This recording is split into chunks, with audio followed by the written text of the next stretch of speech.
इस वक्त की बड़ी खबर आ रही है कानपुर देहात से। एक दिवसीय दौरे पर कानपुर देहात पहुंचे राष्ट्रपति रामनाथ कोविंद। राष्ट्रपति बनने के बाद कानपुर देहात का उनका पहला दौरा।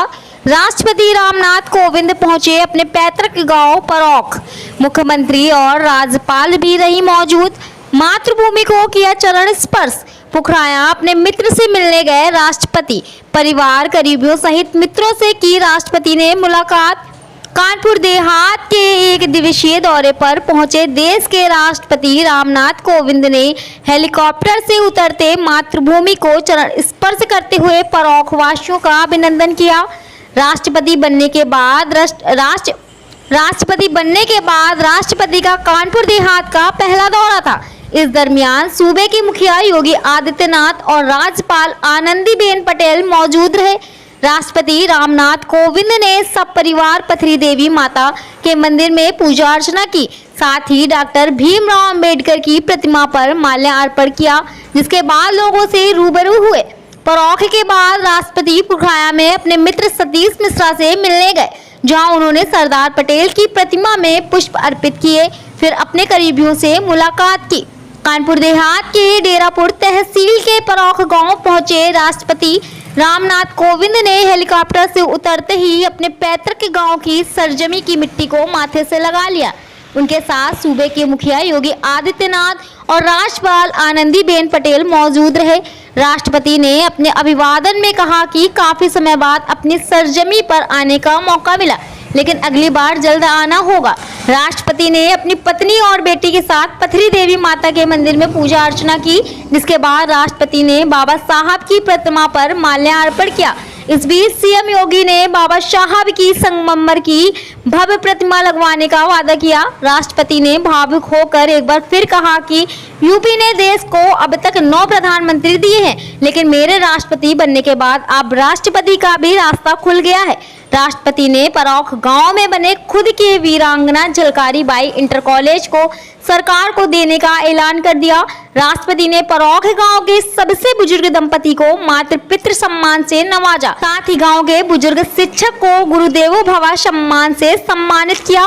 उन्होंने कहा कि मेरे अधिकांश मित्र इस दुनिया में नहीं है, सिर्फ 2 दोस्त बचे हैं जो गाँव में मौजूद हैं, जिन्हें मैं हर पल याद करता हूँ। कानपुर देहात से शिवम द्विवेदी की खास रिपोर्ट।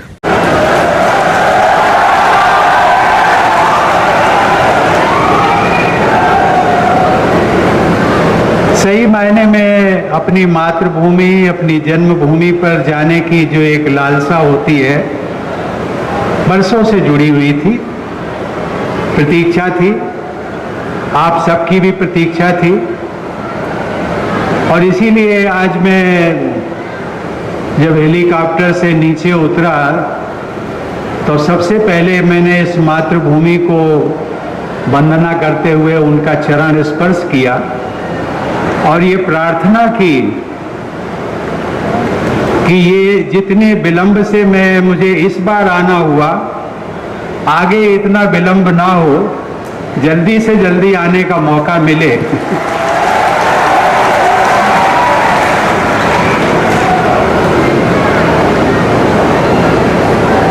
बहनों और भाइयों, आप सबके बीच यहाँ पहुँचने के पहले मैं राज्यपाल महोदया और मुख्यमंत्री जी के साथ पथरी देवी मंदिर जाकर दर्शन किया और उनसे आशीर्वाद लिया। मुझे बाबा साहब डॉक्टर भीमराव अंबेडकर के स्मारक पर पुष्पांजलि अर्पित करने का भी सौभाग्य मिला। बरसों पहले मैंने देखा था, लेकिन आज जब वहाँ पर गया तो एक सामुदायिक केंद्र भी बनाया है, ग्राम पंचायत को उसकी व्यवस्था सौंपी गई है और मुख्यमंत्री जी ने आदेश भी दिया कि वहाँ पर बाबा साहब डॉक्टर अंबेडकर की जो प्रतिमा है वो एक भव्य प्रतिमा, संगमरमर की प्रतिमा वहाँ पर लगाई जाए।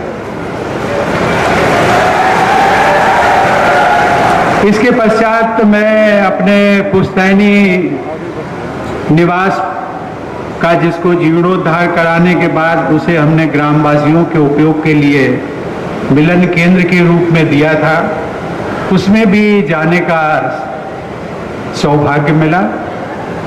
आज मुझे उस मिलन केंद्र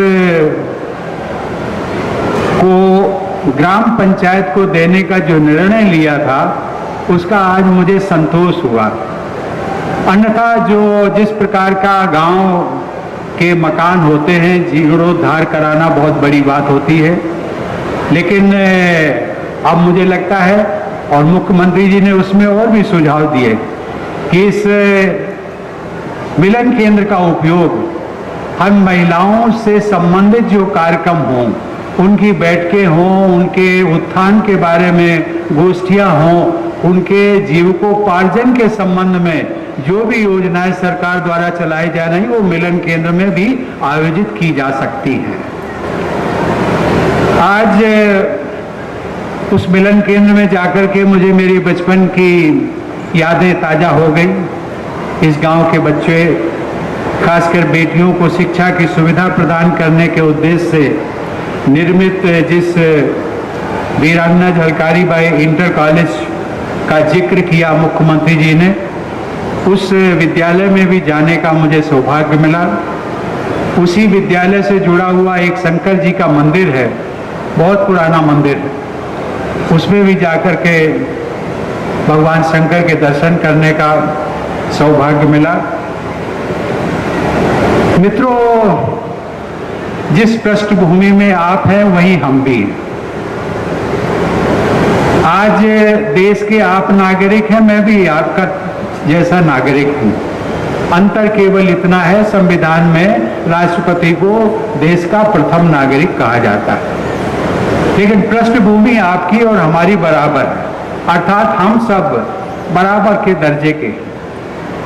लेकिन कभी भी मैंने सपने में भी ये कल्पना नहीं की थी कि गांव से निकल करके एक सामान्य बालक देश के सर्वोच्च पद के दायित्व निर्वहन का उसे मौका मिलेगा। लेकिन हमारी लोकतांत्रिक व्यवस्था ने ये करके दिखा दिया। अब वो बातें नहीं हैं कि आपकी पारंपरिक, यदि परिवार में कोई राजनीतिक है, कोई प्रतिष्ठित परिवार है, तो उन्हीं के लोग जो है वो राज्यपाल और राष्ट्रपति बन सकते हैं। तो कल मैं एक दिन पहले मैं प्रेसिडेंशियल जो स्पेशल ट्रेन है उससे मैंने आने का जो एक निर्णय लिया, और वो रेलवे ने अनुरोध किया था कि मैं चाहता हूं कि रेलवे ने जो विकास कार्य किए हैं उसको आप देखें। और सबसे बड़ी अच्छी बात जो मुझे नजर आई, रास्ते भर मैं देखता था कि जो फ्रेट कॉरिडोर बना है 2 लाइनों का, 2 ट्रैक का, वो जो व्यापार से संबंधित है, भारत की जो अर्थनीति है, जो इकोनॉमी है, उसको बढ़ाने में ये हमारा जो फ्रेट कॉरिडोर बना है रेलवे द्वारा, वो बहुत महत्वपूर्ण है, बहुत महत्वपूर्ण है। उसके परिणाम अभी हमें कुछ ही वर्षों में दिखाई पड़ने लगेंगे। लेकिन मैंने वहां पर कहा था, मैंने शायद रूरा में कहा था, मैंने कहा था कि अभी मुख्यमंत्री जी ने भी कहा कि ये हम सबका, उत्तर प्रदेश वालों का सौभाग्य है कि उत्तर प्रदेश से प्रथम राष्ट्रपति के रूप में रामनाथ कोविंद वहां पहुंचे। लेकिन मैं उससे आगे की बात करता हूं। मैं ये कहता हूं कि उत्तर प्रदेश ने देश के प्रधानमंत्री के रूप में तो लगभग 9 प्रधानमंत्री दिए, राष्ट्रपति के रूप में केवल अभी एक ही राष्ट्रपति हुआ है। आप सबके लिए, उत्तर प्रदेश वाले लोगों के लिए भी रास्ता खुल गया है। आगे आपका कृतित्व, उत्तर प्रदेश के लोगों का कृतित्व और आचरण, ये आपको उस